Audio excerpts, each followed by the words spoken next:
شروع اللہ کے نام سے جو سب پر مہربان ہے، بہت مہربان ہے۔ آسمانوں اور زمین میں جو چیز بھی ہے وہ اللہ کی تسبیح کرتی ہے، اور بادشاہی اسی کی ہے اور تعریف اسی کی، اور وہ ہر چیز پر پوری قدرت رکھتا ہے۔ وہی ہے جس نے تمہیں پیدا کیا، پھر تم میں سے کوئی کافر ہے اور کوئی مومن، اور جو کچھ تم کرتے ہو اللہ اسے خوب دیکھتا ہے۔ اس نے آسمانوں اور زمین کو برحق پیدا کیا ہے، اور تمہاری صورتیں بنائی ہیں، اور تمہاری صورتیں اچھی بنائی ہیں، اور اسی کی طرف آخر کار سب کو پلٹ کر جانا ہے۔ آسمانوں اور زمین میں جو کچھ ہے وہ اسے جانتا ہے، اور جو کچھ تم چھپ کر کرتے ہو اور جو کچھ کھلم کھلا کرتے ہو اس کا بھی اسے پورا علم ہے۔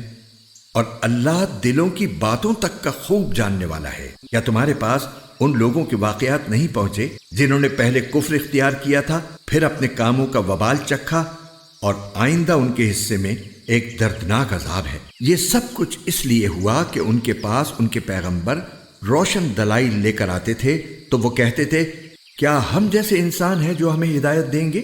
غرض انہوں نے کفر اختیار کیا اور منہ موڑا، اور اللہ نے بھی بے نیازی برتی، اور اللہ بالکل بے نیاز ہے، بذات خود قابل تعریف۔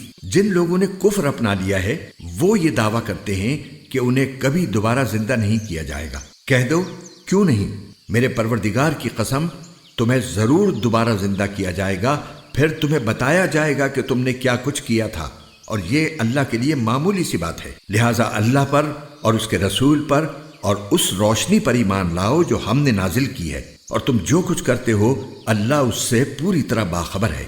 یہ دوسری زندگی اس دن ہوگی جب اللہ تمہیں روز حشر میں اکٹھا کرے گا۔ وہ ایسا دن ہوگا جس میں کچھ لوگ دوسروں کو حسرت میں ڈال دیں گے، اور جو شخص اللہ پر ایمان لایا ہوگا اور اس نے نیک عمل کیے ہوں گے اللہ اس کے گناہوں کو معاف کر دے گا، اور اس کو ایسے باغوں میں داخل کرے گا جن کے نیچے نہریں بہتی ہوں گی، جن میں وہ ہمیشہ ہمیشہ رہیں گے۔ یہ ہے بڑی کامیابی۔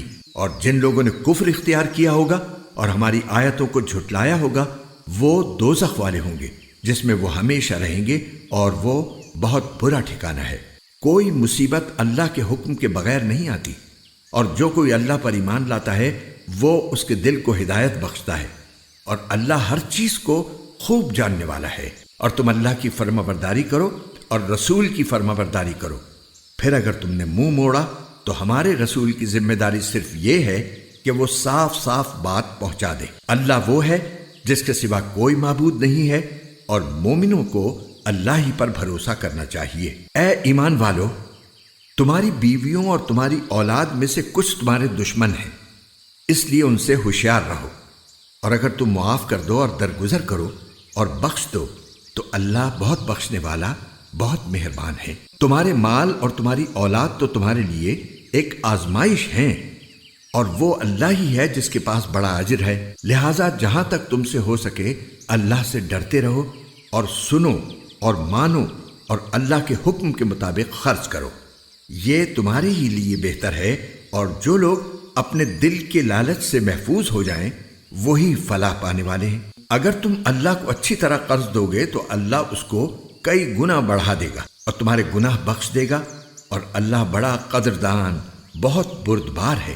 وہ ہر بھید کا اور ہر کھلی ہوئی چیز کا جاننے والا ہے، بڑے اقتدار کا، بڑی حکمت کا مالک۔